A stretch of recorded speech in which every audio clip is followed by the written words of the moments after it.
Hi, I'm Vic Jagger with Magic 102.3 and 92.7. And tonight is all about saving lives, defeating cancer. And with me, I have Dr. Sundaram and Dr. Vyfhuis. So we're going to get right into it. Let our audience know where you work, what you do, what you're all about, and let's go. Yeah, thank you so much. Please, Vic, if you'll call me Magesh or Dr. Magesh, whatever you prefer. Just a little bit of introduction. I grew up here in Baltimore, Maryland. All my schooling in medical school at the University of Maryland, and I'm part of the University of Maryland faculty. I'm a cancer surgeon.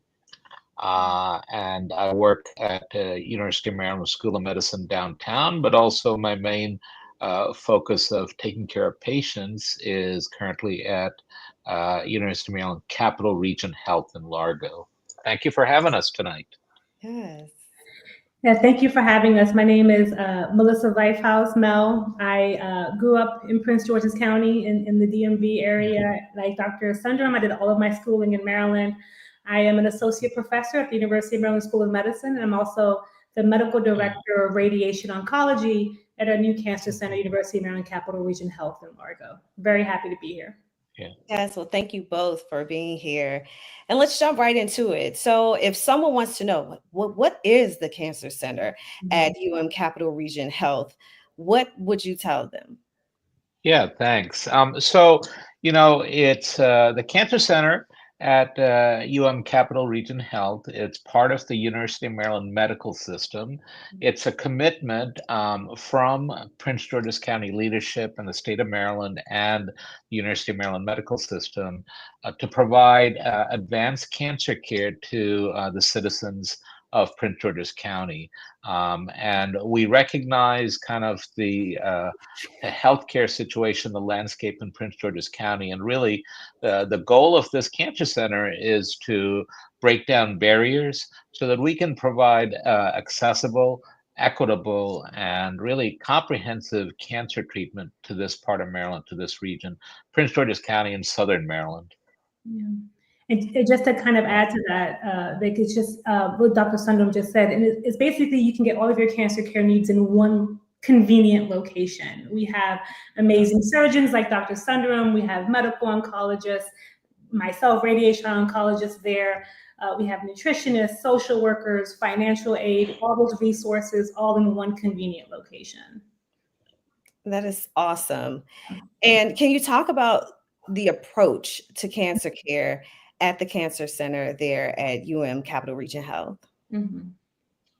Yeah, go ahead, Mel. Why don't you take it off and I'll No, follow. so that's a great question. So we approach cancer treatment in a very multidisciplinary action. And just like I mentioned previously, we have a range of cancer treatments and cancer specialists there, surgeons, medical oncologists, radiation oncologists, radiologists there as well, to provide the best care and treatment for our community.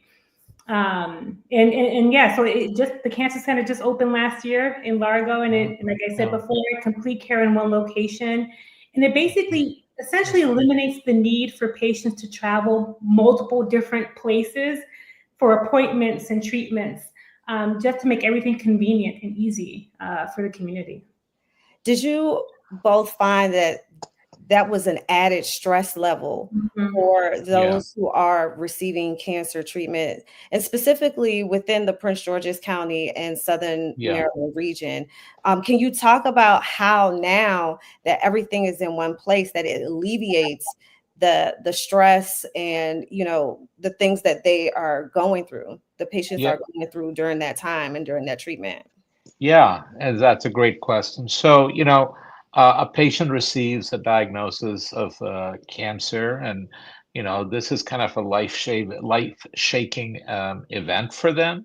And then they have to scramble and try to find the right doctors, the right treatment, the right places. And so, before the cancer center opened in Prince George's County, you didn't really have one place. A person would have to go see, for example, one cancer specialist in one part of the county received the radiation in a different part of the county, and then a surgery perhaps not even in the county, but perhaps up in Baltimore or Washington, the specialized cancer surgeries. So, the hospital, University of Maryland Capital Region Health, has now been open for about 6 years. It's been very centralized in Largo, right off of the DC Beltway. And so, the Cancer Center is a new building, 4-story building, about 100,000 square feet, attached to the hospital. We also have part of the campus, a radiology center,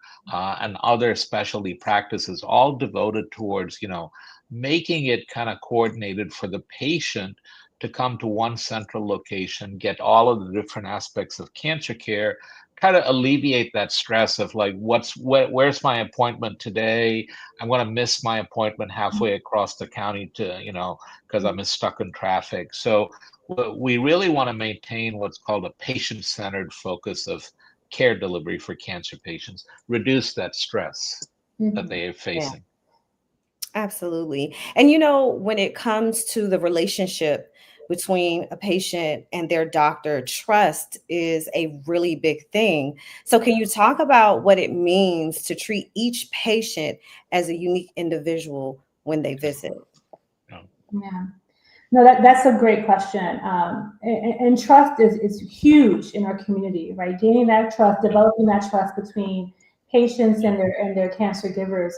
And that's something that I take very seriously, coming from this community, coming from family members that had cancer in this community. And so it really does mean a lot to me to foster that trust. And you're absolutely right. Every patient is unique and different. So one patient may have the same cancer diagnosis as another patient, but may have unique psychosocial, financial needs compared to someone else. And so we meet patients where they are, right? We discuss patients as a team. They meet with our nutritionist, with our social worker, and we develop a list of things that they need, and we provide them with those resources so they can, at the end of the day, live healthy as cancer survivors, right? That's the end game for everyone. So that's what we do, and I think that's a bit unique, because we have everything all under one roof. Absolutely. And then can you talk about, Dr. Magesh, what this experience means for a cancer patient visiting the cancer center? Because that is something that, I'm sure everyone can appreciate, especially if they've just been given, news and like you said, like your life is shaken. So what does that experience mean to that cancer patient? Yeah, I mean, we would like everyone to know that if they or their family member, loved one has the new diagnosis of cancer, it's like our approach is to put you at the center of our focus and to surround you with all the resources that are here, rather than the person kind of chasing after different doctors and different treatments areas all over the county, right? And so it all kind of starts with what's called navigation, patient navigation. And so that's where we have a dedicated person who's going to be that resource, that kind of an ambassador, or that's going to help them navigate kind of where to go, who to see, what are your treatments, what do your treatments mean, and where to find answers, right? So they're the patient's resource that's outside of or independent of any of the doctors or treatment specialists. It's really about reducing the unknown about their cancer treatment, which is so complex and it's really frightening. And so that approach of having a patient navigator is really kind of our kind of focus of reducing some of that stress, emotional stress, and worry that people have about facing cancer. We want to emphasize that, they shouldn't think of it as they're alone in this journey. Yeah, I love that because, I've had people in my family who have dealt with cancer, and to know that you have people who are on your side, who are giving you the best care possible, means a world of difference. Yeah. And, with both of your years of experience in this in this area, what are some of the big changes that you've seen so far that helps those patients, navigate the process, and things that have changed where people can feel comfortable enough to even come to get, early detection, to feel comfortable enough to talk to their doctor about any issues that they may be having? Yeah, so I'll take that. So one of the things that like even I would be afraid of, like you go to a doctor's office, they tell you kind of impersonally, like change into a gown, and the doctor will be in to see you, and it's like a big white room, and it's just kind of makes your nervousness kind of really ramped up, right? And so we kind of have, when we looked at kind of opening this new cancer center and being a patient-centered focus of care, what we thought about is how to approach the patient and their family support. So, like our rooms where we encounter patients, there's always a little kind of a sitting area where the doctor, the patient, and the family kind of sit down and have a discussion. And then, there's this attached kind of exam room where still we are able to maintain privacy. So, we want to have the opportunity for, reducing that stress of that encounter.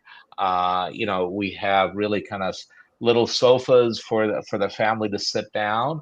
We also have really a fantastic kind of a patient education screen, right? And so if we're talking to them about, hey, what is the colon? You have colon cancer. What is the colon? What is the prostate? What is this strange organ inside of you, right? And so we have patient education kind of screens where we can actually show that display and help them kind of really gain insight into what it is we're talking about with this cancer or this organ.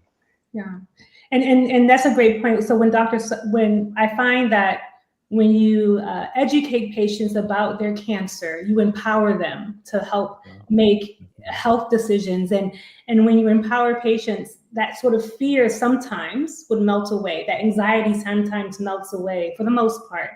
And that's how we designed the Cancer Center, with that in mind, creating a space where family members and patients feel comfortable to learn about their cancer, to learn about their treatment options, and also the tools necessary to educate them about it as well. Can you talk about the relationship within the doctors there? And so if I'm going for one thing, am I comfortable knowing that my doctors communicate with one another, and that relationship is strong, and that they're like a family, so that I know that I'm well taken care of? That is such an amazing question, and I 100%. I call Dr. Sundaram all hours of the night. No, just joking. But that's what we do, right? If I know I see a patient that needs chemotherapy and radiation followed by surgery, I'll make sure that I'm going to communicate with Dr. So-and-so about the chemo. This is when we're starting radiation. Dr. Sundaram says great. So this patient has to come back and see me in exactly 6 weeks, and we make sure that it happens in an efficient manner. Because you're absolutely right, Vic. When doctors don't communicate, that results in a delay of cancer care, and that decreases the likelihood of us curing the cancer. And so we know how important it is, how critical it is to make sure that we communicate with one another, so we can give patients timely cancer care. There's two levels of communication that I'd like to emphasize. First, as Dr. Mel mentioned, we have a group of cancer specialists with different, kind of treatment approaches in a what's called a multimodality treatment approach to your cancer. So one of the things we do is, we have weekly kind of conferences where we'll talk about hey, we'll talk about Mr. John Smith, and what is his presenting situation, his health, his cancer. We all kind of agree on a multidisciplinary approach of treating his cancer.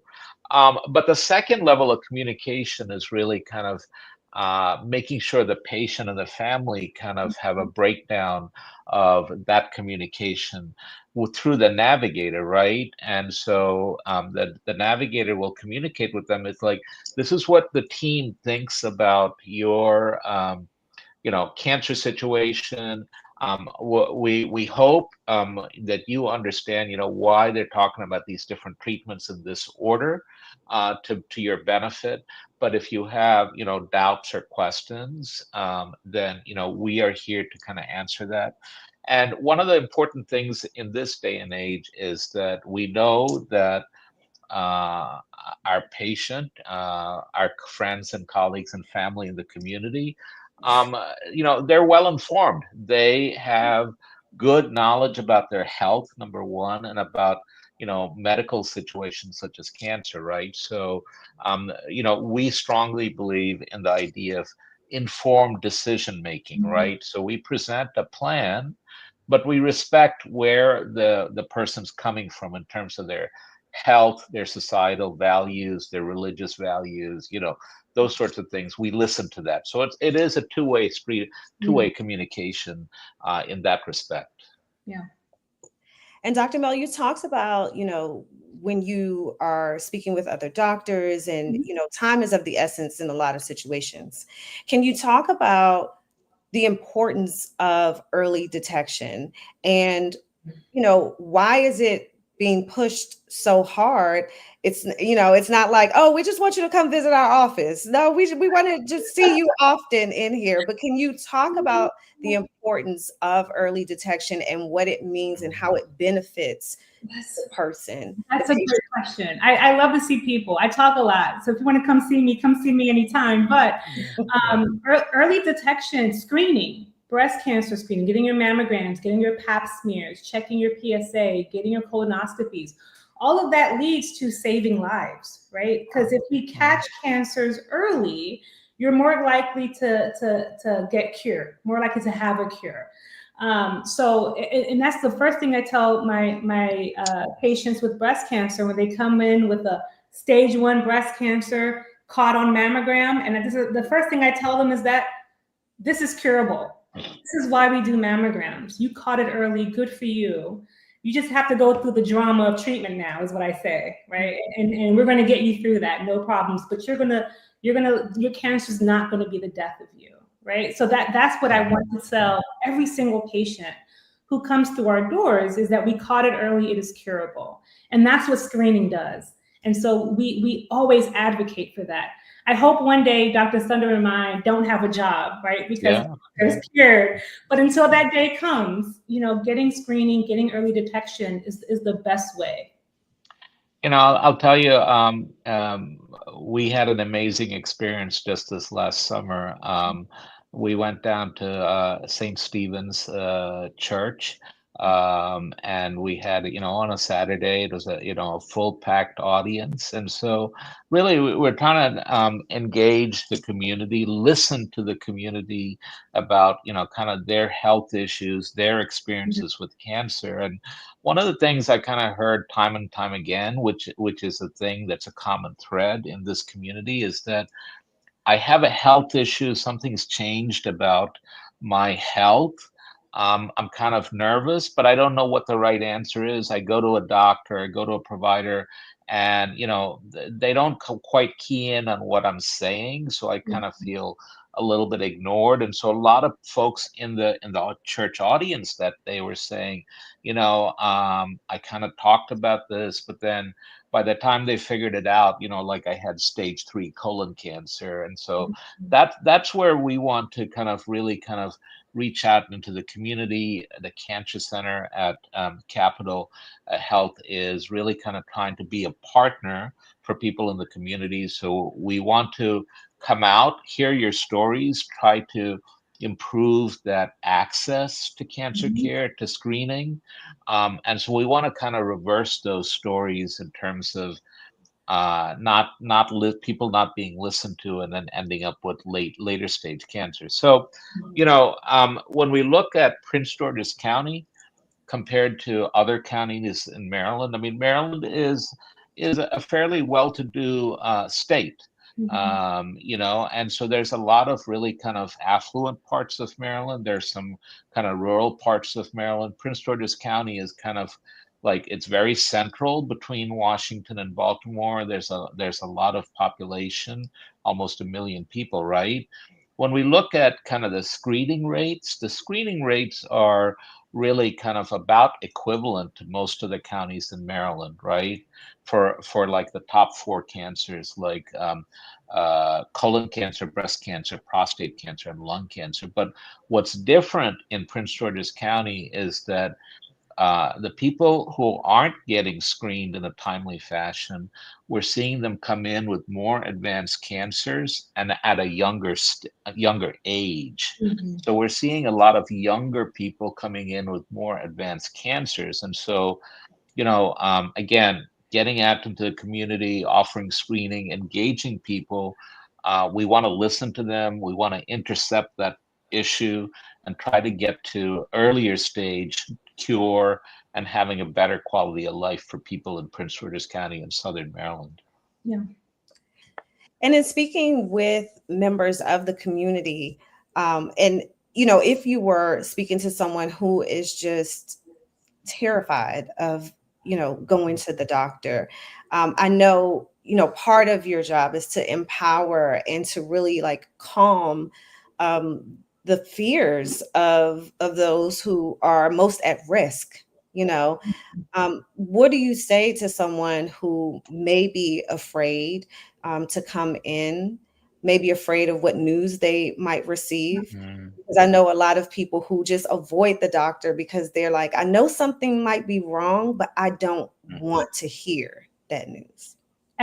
Yeah, that's a great question. I have family members in my own family that have that same mentality, right? And the thing that I tell to patients would be the same thing I tell to those I most love, is that you're not doing this alone.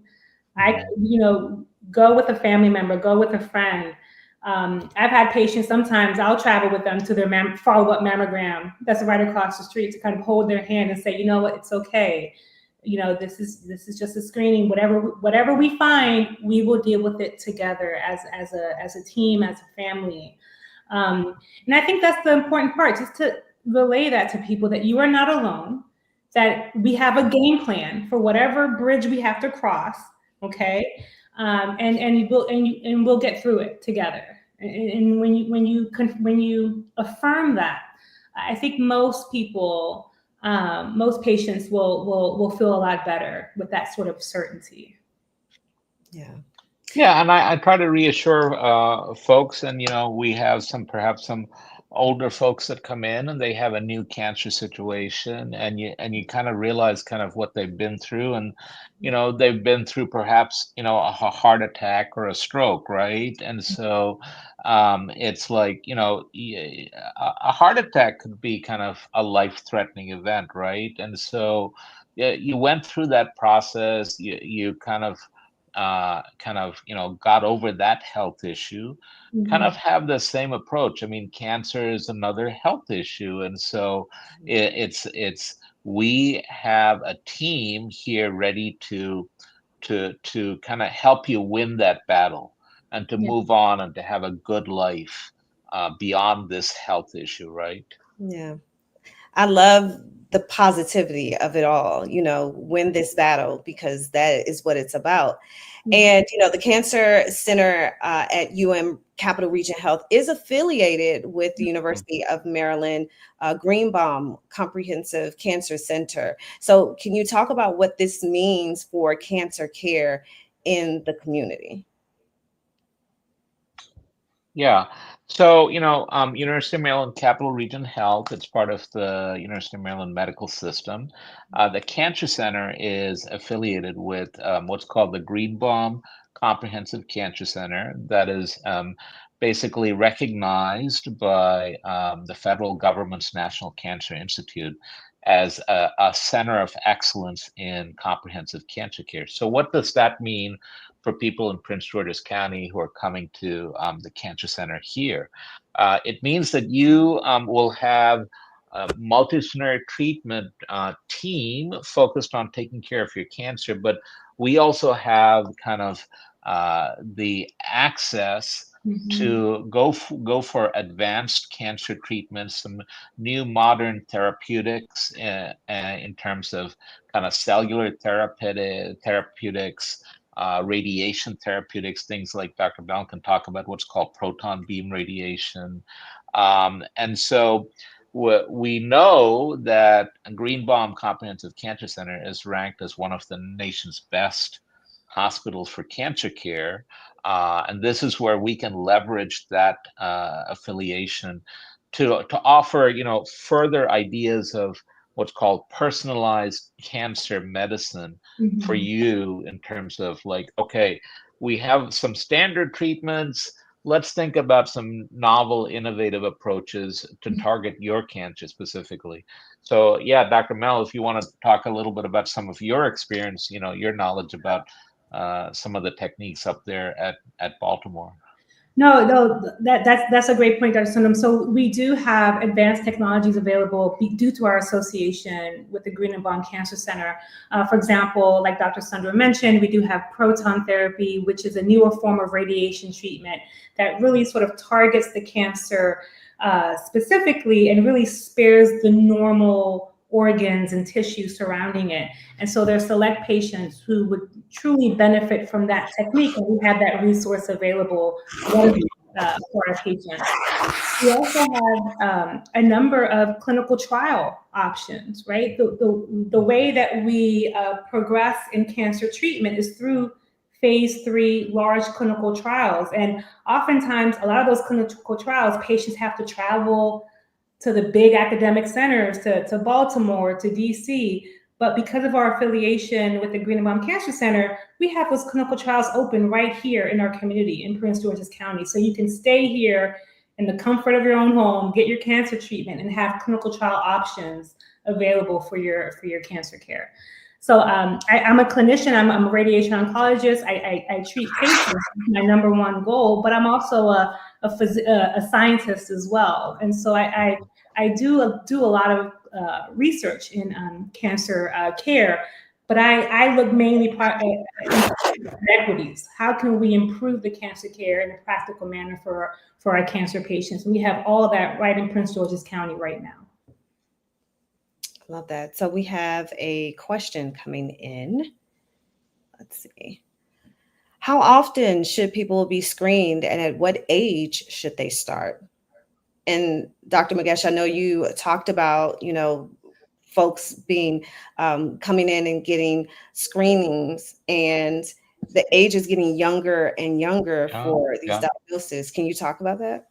Yeah. So it kind of starts with who you are, and perhaps equally important, your family, right? And so it's like, if there's a family history, your parents, your brothers or sisters, your uncles and your aunts, and there's a family history of, hey, someone in the family, or my father had colon cancer at age 50, or someone had breast cancer at age 38 in the family. So that's an important kind of landmark for us to pay attention to.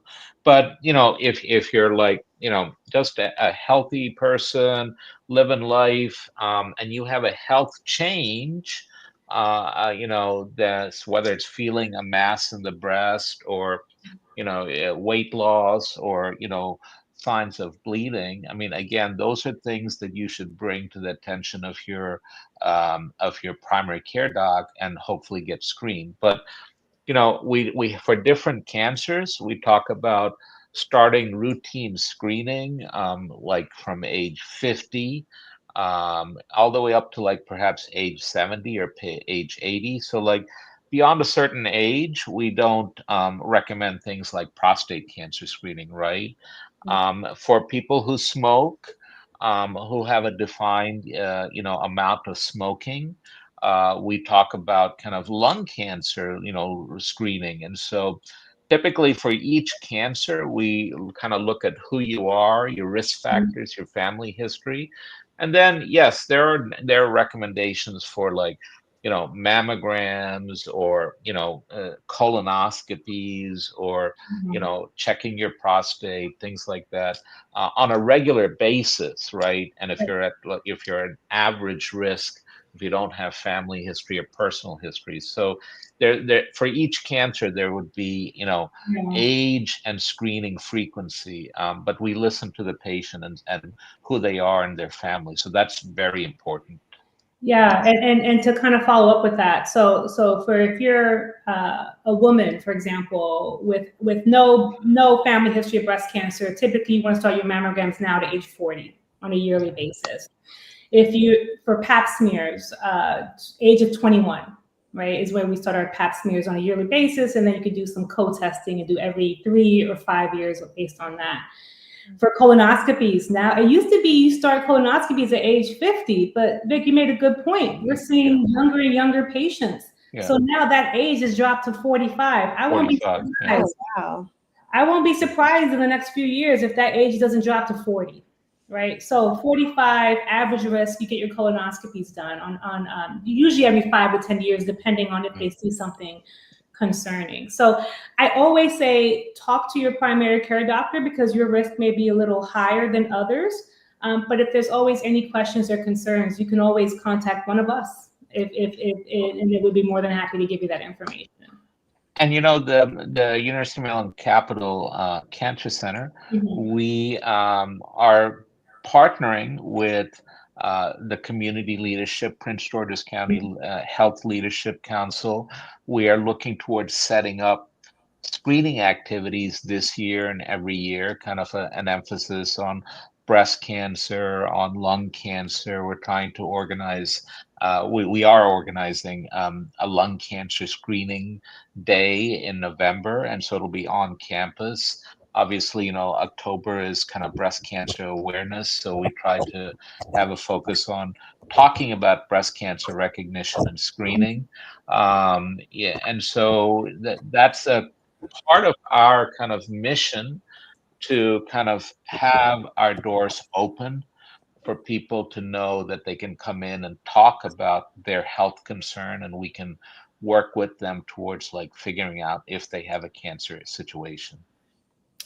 Now, when we talk about different lifestyles, recently we've been seeing more and more experts and doctors come out and talk about cancer risk for Black women and their hair products. It is something that that's becoming more of an important conversation when it comes to that, because I've spoken to a lot of women who are like, well, I have to use this hair product, or I've been using it for years. And now we're seeing that there is a possibility of it causing cancer in some women. Is this something that you've come across? No, that's a good question. So I used to relax my hair when I was much younger. I'm natural now for over 15 years, but there was a study called, I actually think it was called the Sister Study, that found that the use of chemical hair straightening products, right, that I used to use, right, can increase the risk of endometrial cancer, uterine cancer in Black women by about 2 or 3-fold. And so I have not come across a case yet where we can say for sure you got cancer because of your hair products that you've used. But those type of chemical products are not natural; they're carcinogens. So when the conversation does come up with my patients, and I would say to try to stop using those products as much as you can, right? Because it's the same thing with smoking, right? It's a carcinogen; it increases the risk of smoking.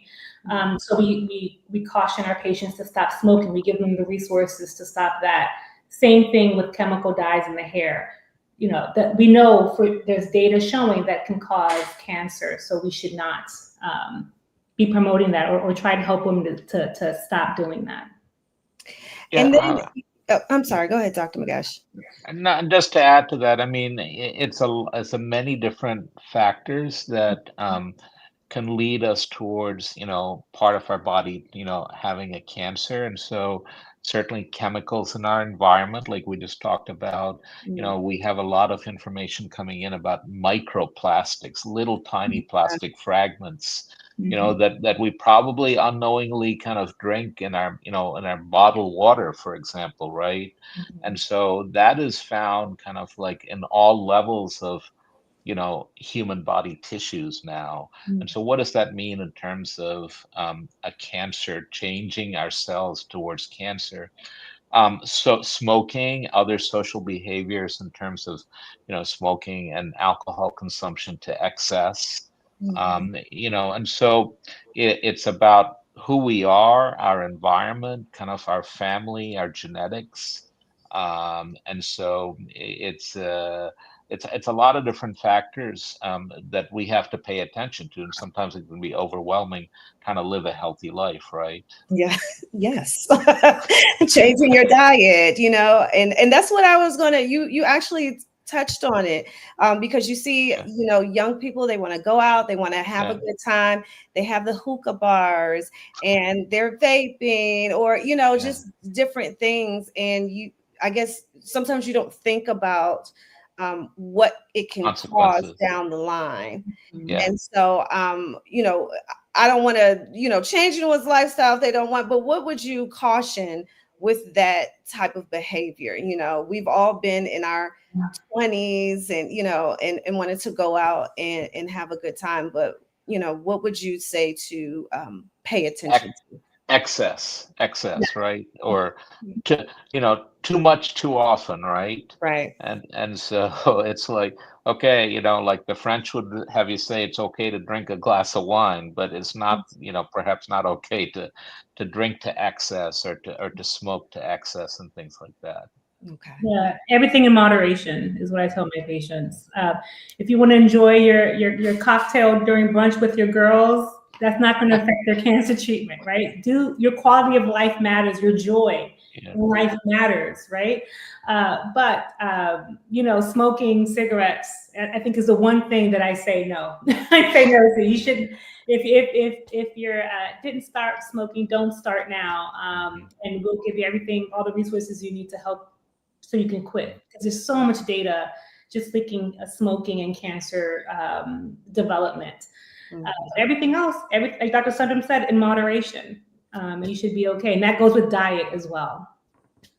Yeah, and I think that's so important. And I will always remember someone told me that food is medicine, and when you think of it like that, you are very aware of what you put in your body.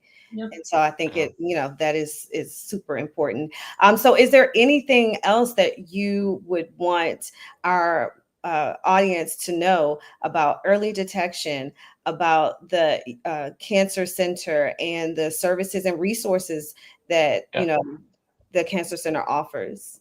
Yeah, thank you. So I'm just gonna bounce off of that last comment you made about eating food and nutrition. So one of the things that we see with cancer patients when they come in is that they've had unintentional weight loss, and they don't have an appetite, or they have changes to their GI system, their digestive system, and so they're not eating as well, and they lose kind of muscle mass and weight, right? So, and I always talk to folks that coming in, to have their cancer treatment.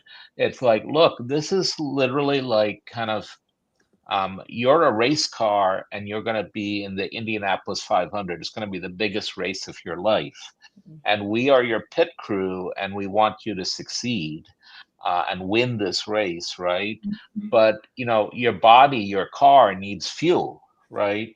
And so you need to have healthy fuel and nutrition to be successful in your cancer journey. So, we have a oncology nutritionist who will meet with patients, who will try to assess, their weight loss, their malnutrition, and work with them, to make sure that they don't lose weight, that they maintain good nutrition as they go through their cancer treatments. And then beyond that, when you talk about other, services in the cancer center, when they finish their, active cancer treatment, we say that, okay, congratulations, you finished, you've beaten your cancer, you're a survivor. We want you to have many good years of life as a cancer survivor, right?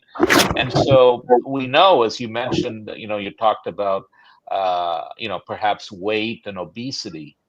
And so we know that people who've been treated for, like, say, breast cancer, and who we now talk about, your cancer survivor, breast cancer survivor, that we try to make an emphasis on healthy living and good quality nutrition and weight management, because we know that downstream, long term, obesity increases the risk of colon cancer. So we see that, and so we have a dedicated program. Okay, we've taken care of this cancer, but we want to pay attention to your health and quality of life moving forward.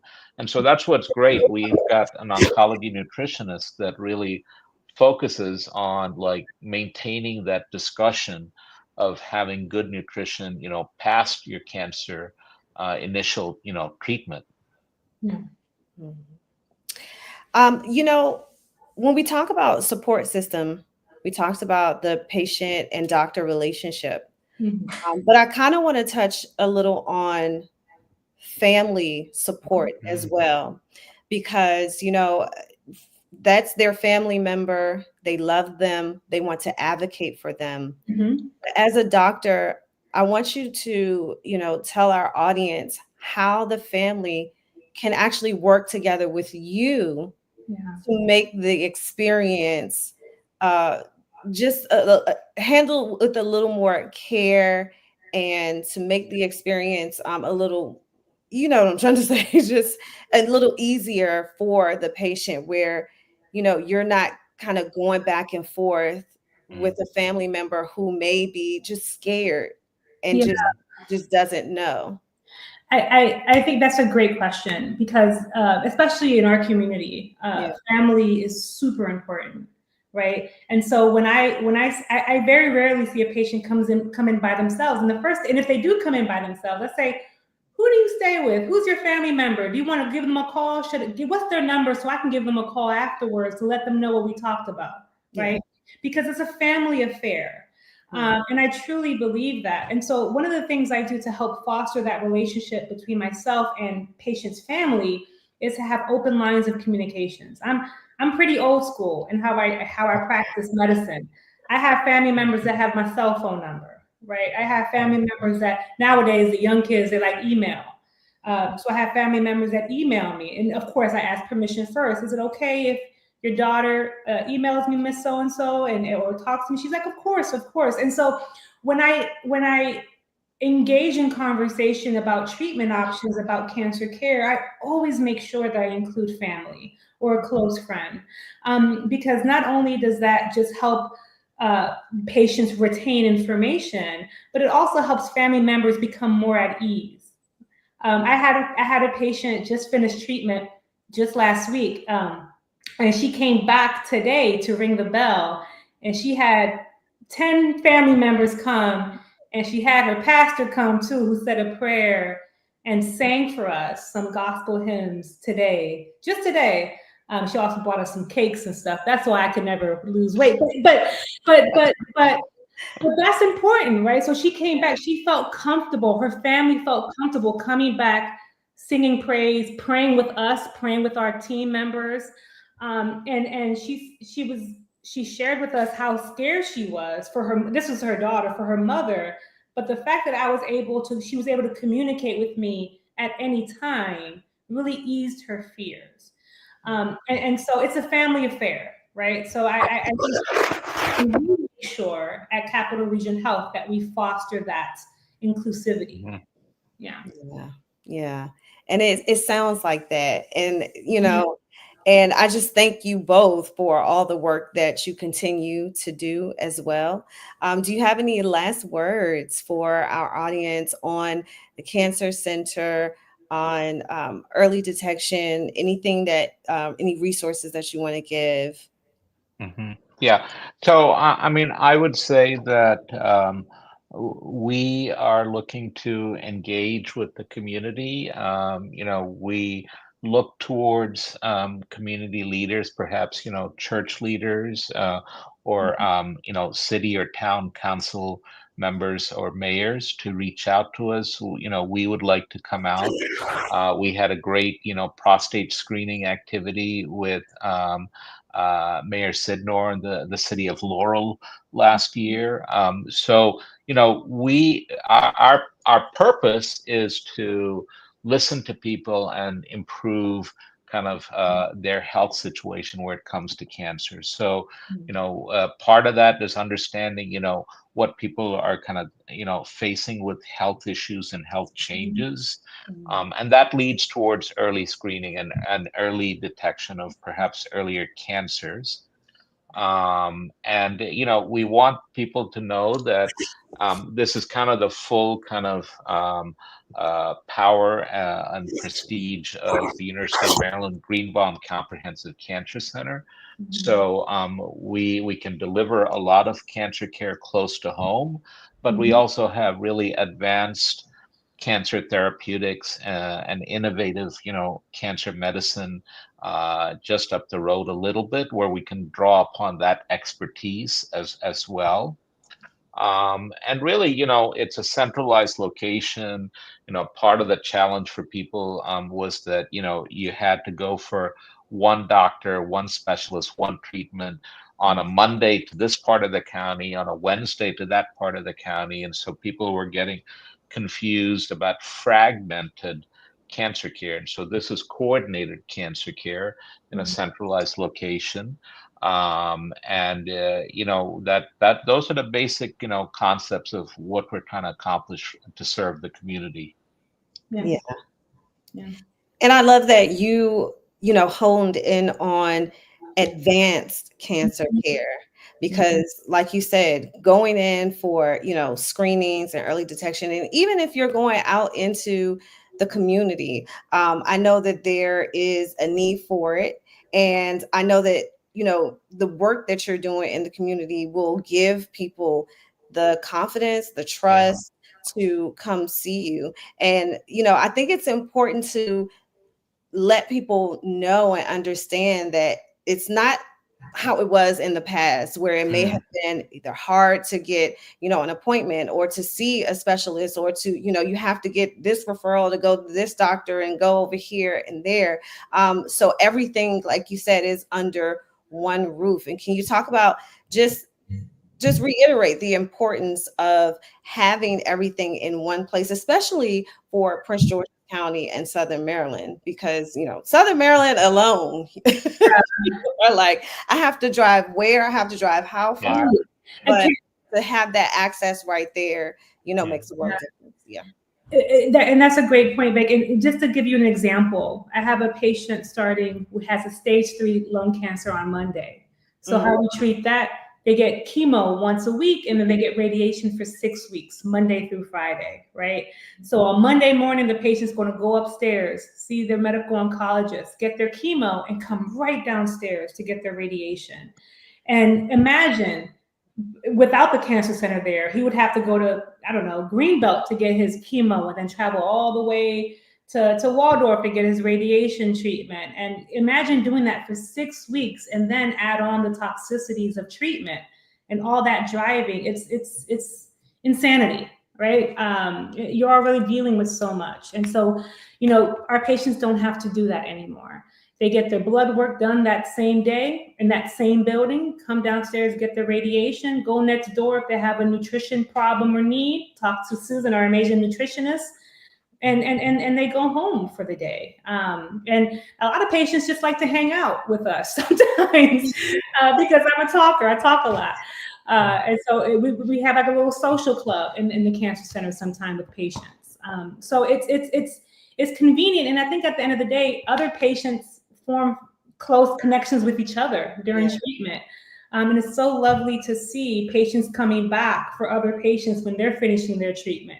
Oh, Miss So-and-so, why are you here? You just finished treatment. Oh, Mr. So-and-so just finished. I'm here to pray with him and his family, and we're going to go out to brunch later. That was a story just last week. Yeah. It's lovely to kind of see those connections that happen when everything is just in one roof, and that sort of excess stress, like Dr. Sundaram was talking about, is relieved because you have convenience, right? Yeah. And that speaks to the comfort and care that you and your staff offer as well, Yeah. especially just to kind of have like a social gathering and you get cookies and cakes and things that come in. Well, and talk. and so, one of the things that we want to think about in terms of patients who have finished cancer or going through cancer is like support groups, right? Mhm. And so support groups lend a lot of perspective to someone who's kind of thinking about how is this cancer, how are these treatments going to affect my body? What does my body look like? How does different parts of my body perhaps function with surgery and things like that? And so support groups, are really fantastic where we have patients who live this experience and are willing to kind of share what does it mean to have this type of surgery, for example, or this type of radiation. So, when you think about the stress, I mean, there's a lot of different things going on for a cancer patient. They have to, get treatments, perhaps to save their lives, right? And so they come for that. But, we like to think that we are addressing other aspects of a person's stress, in terms of their anxiety and their fear and their worry about the cancer. How are they going to support and take care of their family? Am I going to be not able to work? How do I do, transportation? How do I get the kids to school and then get over to this radiation treatment? And so we have different members of the team, like a social worker. We will have, what's called a distress screener to focus on those aspects, those emotional support aspects of the cancer patient as they go through, the journey. Yeah. So we have another question from our audience. What are some of the most common myths about cancer that you'd like to debunk? So I'll start with that. So I'm a cancer surgeon, right? And so, we watch a lot of TV shows and we hear a lot of things. And so one of the things that you always see on TV shows perhaps is like the surgeon comes out and tells the family, oh, we got all the cancer out and everything is out, right? And then you hear about this kind of thing about, grandma went for that cancer operation and the air rushed in and the cancer spread, right? So you hear that a lot in the community, right? And so what I would say to that is our X-ray imaging and our techniques of imaging and looking at, a person's kind of cancer situation, what we call a stage, has become a lot more improved and advanced in the last 25, 30 years, back from the days of Marcus Welby, MD, or whatever, right? And so what we have really some fantastic imaging studies, like what's called a PET scan. So we learned that cancer kind of spreads in very kind of sneaky ways. And so it's not necessarily kind of air rushing in and spreading the cancer, but we learned that cancer can be like hiding out in little pockets that now we kind of pick up in a better situation rather than the operating room on imaging studies, so that we can kind of harness these advanced kind of imaging and tie that into advanced therapeutics. Yeah, I think another common myth is that patients say, well, if I eat a lot of sugar, will that make my cancer grow more? And although we know that cancer needs glucose to grow, there's no data to support, if you eat more cookies or cake, that it's going to make your cancer worse per se. But like we mentioned before, everything in moderation. There's some patients I said, look, Mr. So-and-so, this is a time where you can't lose weight, right? You have to maintain your weight to get through this tough treatment. So if you have to eat a sundae every other day to maintain your weight, and that's the only thing that you can keep down, that's the only thing that can keep your weight level, then eat your sundae every other day, along with water and some other Ensures and things of that nature. But so that's another common myth that I have to kind of educate family members about.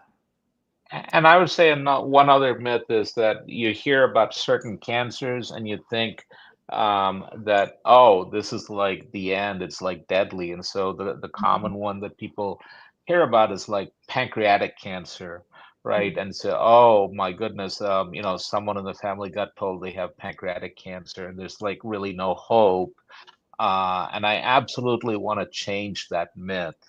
So again, it's an issue. Or you hear about what's called like, oh, they've got stage 4 cancer, like stage 4 cancer left the colon, up in the liver and things like that. So um, we have learned a lot more about how to treat cancer in the last 25, 30 years.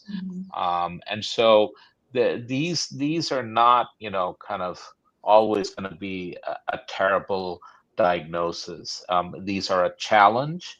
We approach them as challenges, right? But we've had a lot of success stories and a lot of survivors with people who come in with, oh, I've got pancreatic cancer, I don't have any hope, or I have stage 4 cancer, I don't have any hope. We want to set aside that myth or that perception and focus on the patient and help them win that fight. Yeah. And what do you say to the people who are like, you shouldn't stand in front of the microwave, or when I go to the dentist, they're not going to do another x-ray, give me another x-ray, or, you should put that phone down, they have the 5G. I mean, there's so many different things that people are associating with the cancer. So can you talk about that? So you've got a professional right here who spends, her life, talking about x-rays to treat people. Great question for her. That's a great question. I tell patients the amount of x-rays you need to, for a chest x-ray or getting, your teeth checked on an annual basis to equal to the amount of radiation we need to cure lung cancer, for example. You probably need like a million of them and then some, right? And so so no, there's no evidence to suggest that there's no data to suggest like using cell phones or power lines or things of microwaves. that microwaves can cause cancer. I mean, we have this conception in radiation, in the radiation field, is when we want to minimize your radiation risk as much as you can. But relatively speaking, if I take a flight from here, a transit from here to Europe, that's exposing me to a lot of radiation, quote unquote, a lot more so than the microwave or an X-ray. So I tell patients that's not something to really worry about, and it's one less thing to worry about. We have a lot of things to worry about already, but don't worry about your cell phone or your microwave causing cancer. They're like, don't put the cell phone up to your ear. It's, yeah. That's in my mom's eyes. That's how my eye vision became bad, because I was too close to the TV, or I was on the phone all the time. But no, that's not going to cause cancer. Okay. Any other myths that you guys heard about? I'm not really a myth per se, but a lot of patients about holistic health or vitamins to cure their cancer. Vitamin C's infusion is one, mistletoe is the other.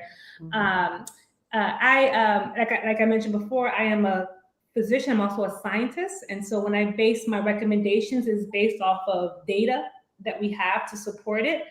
As of now, there is no strong data to say that getting vitamin C infusions or mistletoe or any sort of herbal supplements is sufficient to cure of any type of cancer. There are studies going, but as of right now, when you compare them head to head with the standard of care, we just don't have that data yet. And this is what I tell patients, right? I work with patients. I say, Mr. So-and-so, if you want to take your vitamin C infusions, that's okay. It's not going to affect your radiation treatment. But just make sure it's okay with your chemo, right? Make sure there's no interactions there with any other drugs that you're taking. And so we're not just treating a person's cancer, we're treating a person, right? So we want to make sure that we're adapting our treatment strategies to encompass the entire individual and what they believe. And I think it's okay as long as we're not causing any harm. I will add to that by saying that, we strongly believe in um, informed decision making. Mhm. And so, we are going to listen to a person in terms of where they're coming from, their societal values, their family or religious values. And, we are going to present, what we know as good cancer science, good cancer treatment to them. Mhm. But we are going to listen and respect kind of where they're coming from. But we'll always kind of focus on giving you the best cancer treatment that we know has shown in many other patients to be successful in beating cancer. So that's kind of our approach. Yeah. Well, this has been a great conversation tonight. I want to thank you both for the work that you're doing and building community and everything that you are doing to help save lives and defeat cancer at the Capital Region Health, the Cancer Center. Thank you so much for joining tonight. And do you want to leave our audience with any last words? I'll say something. I hope and pray that you never ever need our services. Okay, but we are here for you or any family member or friend who is unfortunately diagnosed with cancer. If you have any questions or concerns, you can always give us a call. Visit our website. I would just say that there's been a longstanding perception, perhaps in the Prince George's County, that hey, we can't access good quality health care, good quality cancer care. And so we are here to change that perception, and we are here to serve the community. Yeah. Yes. Well, thank you for joining me. I'm Vic Jagger with Magic 102.3 and 92.7. Thank you, Dr. Magesh and Dr. Mel. Until next time. Thank you. Have a great evening, everyone. Thank you. You too.